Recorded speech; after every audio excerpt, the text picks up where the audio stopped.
नमस्कार मेरे प्यारे साथियों। आज 29 दिसंबर है।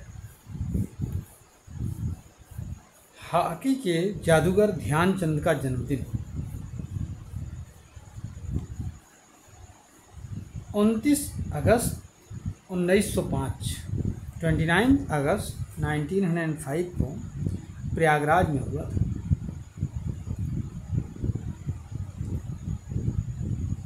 हॉकी के जैसा आप सभी लोग जानते भी हो कि नेशनल स्पोर्ट्स डे इन्हीं के जन्मदिवस के उपलक्ष्य में मनाया जाता है और यह डे इसलिए शुरू किया गया जिससे लोगों के अंदर खेल की भावना बढ़ सके,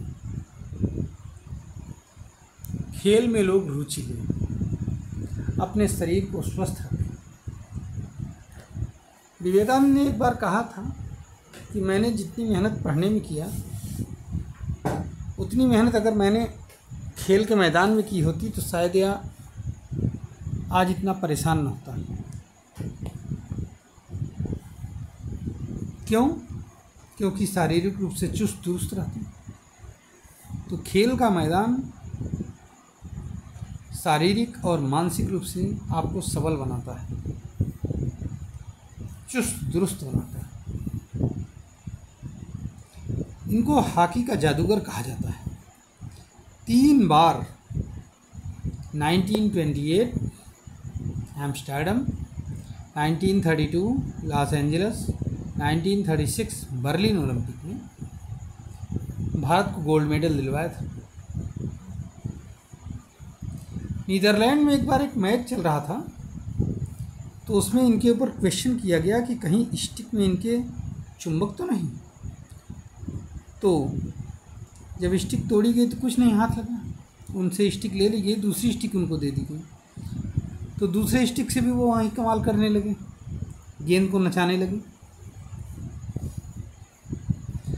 1936 में बर्लिन ओलंपिक का एक वाक़या आता है कि हिटलर इनसे बहुत प्रभावित हुआ और उनको बुलाया, कहा कि अगर आप हमारे देश के लिए खेलें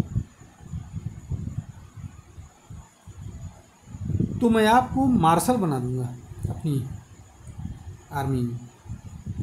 लेकिन इन्होंने जवाब दे दिया कि नहीं नहीं नहीं, मैं भारत मेरा देश है, मैं भारतीय हूँ और मैं वहीं पर खुश हूँ।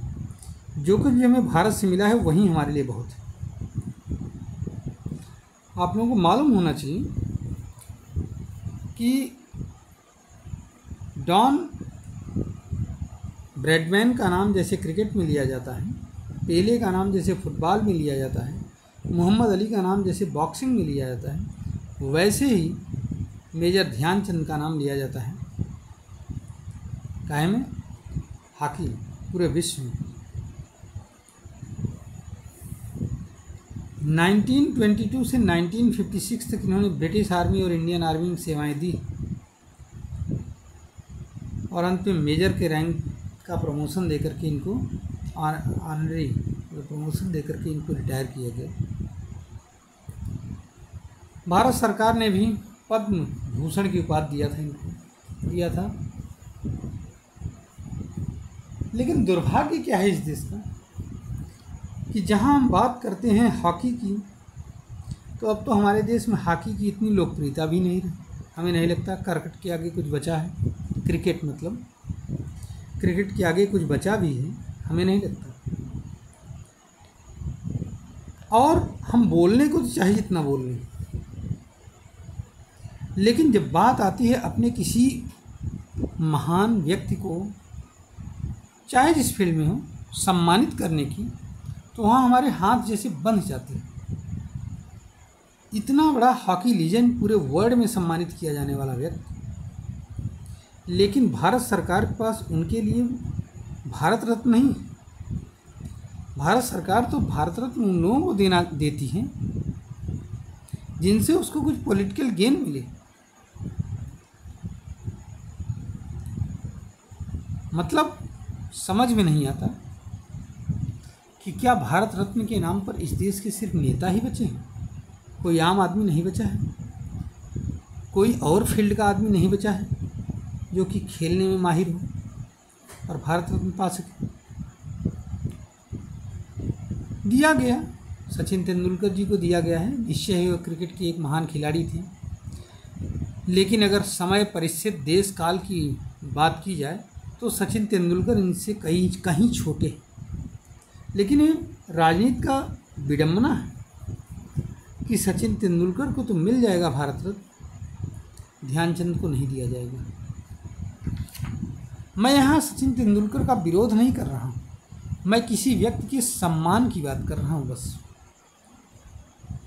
कि एक व्यक्ति को सम्मानित किया गया, अच्छी बात है, लेकिन कम से कम दूसरे को, जिसने महान योगदान दिया, देश के राष्ट्रीय खेल को आगे बढ़ाया, उसको तो कम से कम कुछ मिलना चाहिए। कोई अच्छा सम्मान ही देकर के सम्मानित कर दो। इनके पिताजी भी आर्मी में ही थे, तो अंतिम समय में ये ग्वालियर में सेटिल हो गए थे, झांसी में जाकर के सेटिल हो गए थे। आइए आज नेशनल स्पोर्ट डे पर अपने इस महान खिलाड़ी को नमन करें, इस उम्मीद के साथ कि भविष्य में भारत सरकार इन्हें भारत रत्न दे देगी। नमस्कार, जय हिंद, जय भारत।